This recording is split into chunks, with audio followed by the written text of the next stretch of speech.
America has shown us over and over again exactly what ambition is and what forms ambition should be shown and how ambition can take you to the top. All we doing is putting the mirror up and showing you that, yes, we saw it, yes, we got it, and yes, we're doing it. So that's what this video is about. Way back.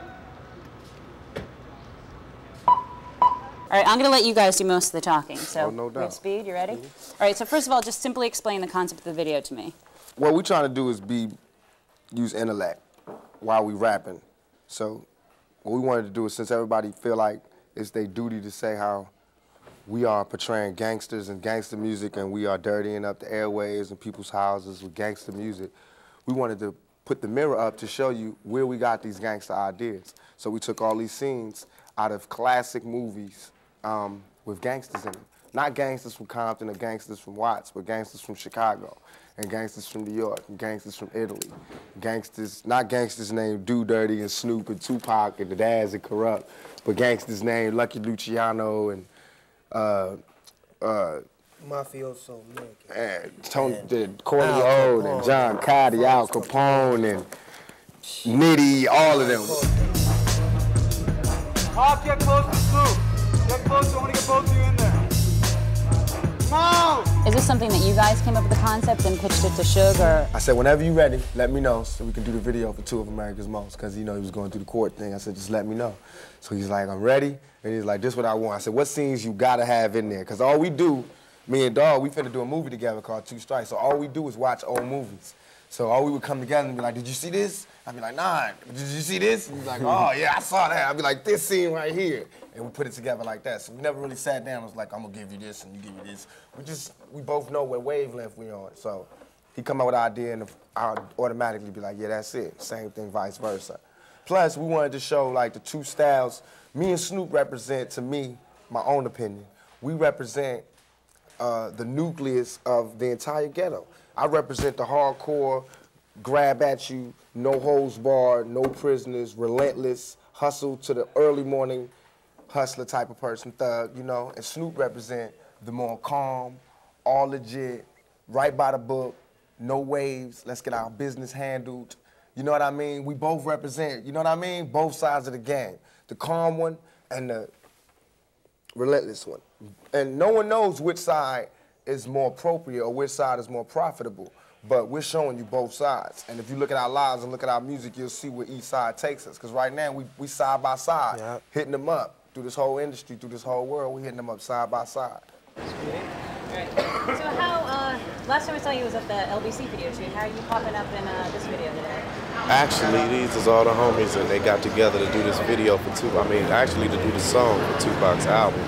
And now we getting together again and collaborate to do the video. That's what it say what the song say, ain't nothing but a gangster party. So all the gangsters is getting together to throw a little party and bring the cameras along so we can have a video. What's it like shooting videos for you guys? Do you find it an enjoyable process, or is it because all of you guys are together? Oh, when they not stop, break, 5 minutes, let's set up this, then when it's like that, we don't like it. But when it's going smooth and we can just do a take, move to the next scene, do a take, you know, then it's fun then. When it gets down to the politics, nobody's getting along and it's just hectic. But this one is real cool, real cool. Looks like it's gonna be real fun. I can't wait to see it. So what I got on this, we're doing a, you ever see Reservoir Dogs? Yeah. Opening scene? Yeah. Same okay. Stanley Kubrick kind of like amazing.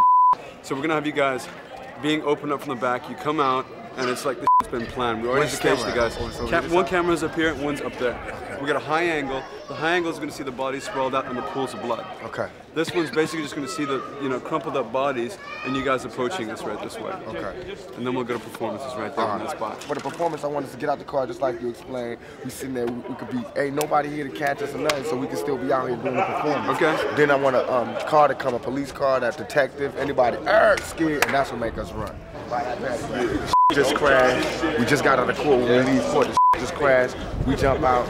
It's gonna be police laying down in blood right here. Police laying down in blood right here. The homies just did that. Daz, Nate, Sight, and Bogart. That's who they see. And that's who they see coming out the car. You don't see them shooting or nothing. That's done. Only thing you see is them standing. Like the first part you see is just us. You just see us doing the performance part. Then after we finish the performance, at the end of the at the end of our lyrics for Gangsta Party, when it's just going over like, yeah, West Coast, that's when the car pull up. They all get out the car. Snoop, what's it like, sort of taking direction from Pac when you first? I mean, I know he know what he doing, and I'm looking at it like this. He's a critic, a fan, and a friend. You know what I'm saying? It's the same way I am of him. And first of all, to look at it like that, you got to say, well, I like his music, and I know when he's tight and when he's not tight. So he's gonna correct me and say, well, look here, dog, that's the bomb. Keep doing it like that. The same way I'm gonna tell him, and that way we ain't gonna never go wrong because we don't have no egos to where he can't tell me nothing, I can't tell him nothing. We look at each other like your word is good, and that's the best business in the world. Whenever you could tell somebody that they ain't right, and they give you that nudge and say, all right, it's cool, let's move on. Tell me just a little bit about the concept of this video. Is this something that Tupac and Snoop came to you and they said, we want to do this? How? Yeah, you know, Tupac is real creative. He basically be want to know what he want to do on his own videos. And, you know, Snoop supports him, so, and I support them. So I don't try to make all the decisions. I give them the right to do what they want to do. Pac had an excellent idea. We had some other people give us some treatments that it was real dry. And the song was too powerful for the treatment we had, so I decided to let Pac do it, which is for the best, and it worked out. Is Pac almost taking a director credit in this, maybe? He's the director of it. He's definitely the director of it. I think he's probably been directing the majority of his videos, but people probably just never gave him the credit. So this time, on Death Row, he definitely get his credit. When you guys were writing two of America's Most Wanted, were you writing sort of almost as like a you to like the Bob Doles of the world, or people that censor things like that? Or what did you guys have in mind? When I wrote it, I was so happy that Pac was out of jail, you know what I'm saying? I was happy, and I was like, damn, I got to give up my best performance. Yeah. You know what I'm saying? To compliment him and not to take nothing away from him, but to let him know that I'm with him. It's just like, okay, the song is 4 minutes, right? You got a certain amount of time to say what you gonna say. So I wanted to be precise to say what I wanted to say. I wanted to let people know I was thinking about my case, and I was thinking about him as well. Because if they take me away, they gotta let him go.